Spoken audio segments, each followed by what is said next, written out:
The Middle East has been collapsing into a mess in recent years, from the Arab Spring disasters in Libya and Egypt to the rise of ISIS in Syria and Iraq. So what do Americans really need to know about what's going on in the Middle East? CBN News Middle East Bureau Chief Chris Mitchell put that question to some top experts. Here's what they told him. More generally in the Middle East, what the American people need to know is that this is a time of unprecedented turmoil. Again, you have Iranian-backed proxies, whether they're militias or state actors or terrorist groups, that are largely in control of broad swaths of Iraq, Syria, Lebanon, Yemen, and that are going to continue to aggressively destabilize the region because Iran is going to get tens of billions of dollars to support them, because Iran is going to get more conventional weapons, and ultimately Iran is going to get nuclear weapons.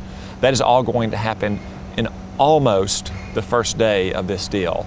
They're going to get the money immediately. Very soon they'll be getting more conventional weapons, and the nuclear umbrella they'll be developing will continue to deter oftentimes effective pushback against Iran's action in the region. That's why it's so important that we stand up to them now before they get stronger, before they realize that they can confront the U.S. and our allies throughout the region. The Middle East is beginning to break apart. It's beginning to be subverted by terrorist elements like Al-Qaeda or like Al-Qaeda in the Sinai Peninsula.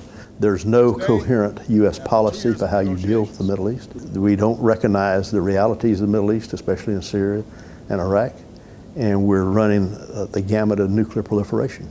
And we need to have a policy and put the resources behind the policy to correct that. What they need to know is that this is not necessarily it's about the West. It's about problems and tensions and insecurities within these societies themselves. The state system, as devised by the Europeans, with arbitrary borders that didn't take into account ethnic and religious differences, was not adaptable, was not sustainable in an area of the world where people don't necessarily organize themselves along nation-state lines. If anybody in the United States thinks that they can turn their back on the Middle East and walk away, then they are kidding themselves. The Middle East is not like Vietnam, where you can pull your troops out and go home and be pretty confident that the Viet Cong are not going to follow you to wherever you're going, Chicago or Florida. The Middle East is going to come after you. The Middle East is coming to a neighborhood near you. And the United States will remain deeply connected both strategically and financially to the Middle East. So there's no detaching.